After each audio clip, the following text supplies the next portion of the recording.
So, dito nga po mga kalingap, Argin ibinuking ng dating sponsor sa pera. So, yan po yung pag-uusapan po natin mamaya mga kalingap. Pero bago po natin ipagpatuloy ang video ito, sa mga bago pa lang po sa ating munting channel, huwag po natin kalimutang suportahan ng ama ng kalingap, Kuya Val Santos Matubang at Kalingap Rab. At paunawa, panoorin po muna ang full video bago mag-comment para malaman ang nilalaman nito. So, dito nga po mga kalingap, Argin ibinuking ng dating sponsor sa pera. So, yan po mga kalingap. Meron po kasi tayong nabasa nga po na mga comment nga po, at ang sabi nga po dito ng isang sponsor po dati ni Argin, sabi po niya dito, hindi magtatagal, sponsor na iyan kay Argin. So yan po mga kalingap, siguro kaya nasabi po ng dating sponsor na ito yung hindi daw po magtatagal yung sponsor na yan kay Argin, dahil nga po sa may mga sponsor po ngayon itong si Argin, kagaya na lang po dun sa may nag-sponsor po ng biik nga po dito kay Argin nga po mga kalingap. At yan nga po mga kalingap, sabi pa po niya dito, gagamitin iyan lang pera lagi, hihingi Argin, magaling magpikot, huli 3 ng sponsor sa kanya, umiwas sa kanya. Sabi po niya kumbaga medyo naguluhan ako dito sa comment po ng isang sponsor. Parang ang sinasabi po niya dito, gagamitin lang ang pera lagi, hihingi si Argin, sabi po niya dito magaling baka magpaikot itong magpikot, baka magpaikot yung comment na ito, kumbaga namali lang po siguro ng type po yung sponsor. Tapos huli 3 ng sponsor, sabi po niya dito baka 3 sponsor umiwas sa kanya, baka yun ang parang gustong sabihin po ng sponsor po dito sa comment na ito. Kumbaga parang medyo naguluhan lang sa pag-comment po Tapos sabi po niya dito, nag-iba ugalin Argin, mayabang. Sponsor pa din ako Eds hanggang ngayon, since na-vlog siya Eds, kilala ko ugali ni Argin. Kumbaga sabi po dito kumbaga nung nagkaroon po ng mga nung nag-sponsor po siguro itong si Madam kay Argin, kumbaga napansin po niya na nag-iba nga daw po yung ugali. Siguro nung may mga sponsor na itong si Argin, kumbaga nag-iba yung ugali. Kaya sabi niya dito mayabang. Kumbaga parang napansin din po siguro niya na parang medyo yumabang si Argin dahil meron po siyang sponsor nga po mga kalingap. At dito nga po mga kalingap, sabi pa po dito, yan yung sinabi nag-sponsor, tapos sa iba ginamit ang pera para pang school, ginamit pang braces.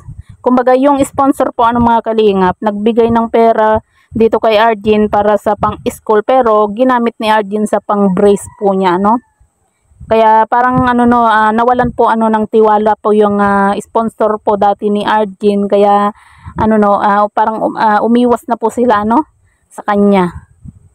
Kasi syempre 'di ba, kahit sino naman po na pag nasira na po kasi yung tiwala, parang mahirap na po talaga ibalik, 'di ba? Kaya dapat itong si Argin po mga kalingap, dahil nga po sa meron na po siyang mga sponsor ngayon, siguro hindi naman po masama na may mag-sponsor po dito kay kay Argin, kasi kailangan din naman po talaga niya yung tulong para sa kanyang pag-aaral. Kung talagang siya dito sa kung talagang gusto niyang makapagtapos po ng pag-aaral, kumbaga magbago po siya kasi kagaya po niyan, 'di ba, yung dating sponsor, parang nung nai-sponsoran po niya itong si Argin, parang napapansin po niya na nagbago po at naging mayabang nga daw po mga kalingap. Kaya sana yan po yung baguhin po ni Argin, na wag sisirain po yung tiwala po ng sponsor nga po mga kalingap.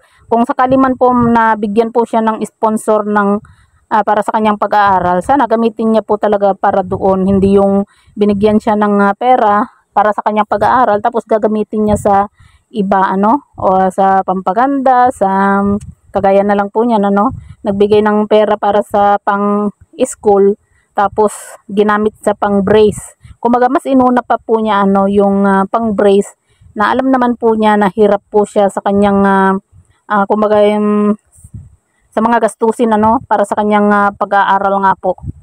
Kasi hindi na maging yung magulang din naman po ni Argin ay hirap din po mga kalingap, kasi syempre ang hanap buhay po nila ay yung pangingisda nga po Kaya sana kung magkaroon man po ulit ng mga sponsor po itong si Arjun nga po para sa kanyang pag-aaral, sana ano na po gamitin niya po sa tama yung pera kasi hindi naman din po yan pinupulot yung pera na ibinibigay po sa kanya ng mga sponsor. Kumaga pinaghihirapan din po nila yan.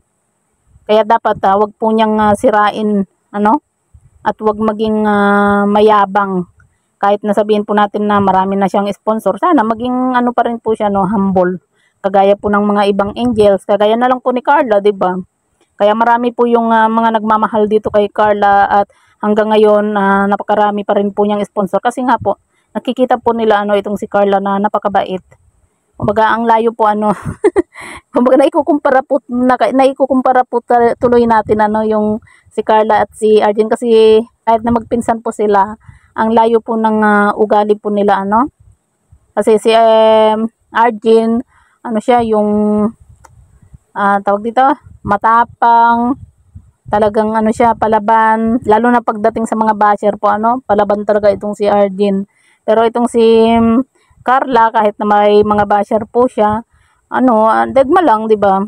Kaya kita nyo po mga kalingap, marami pong blessing na dumarating po dito kay Carla kasi napaka-humble pa rin po niya at napakabait na bata.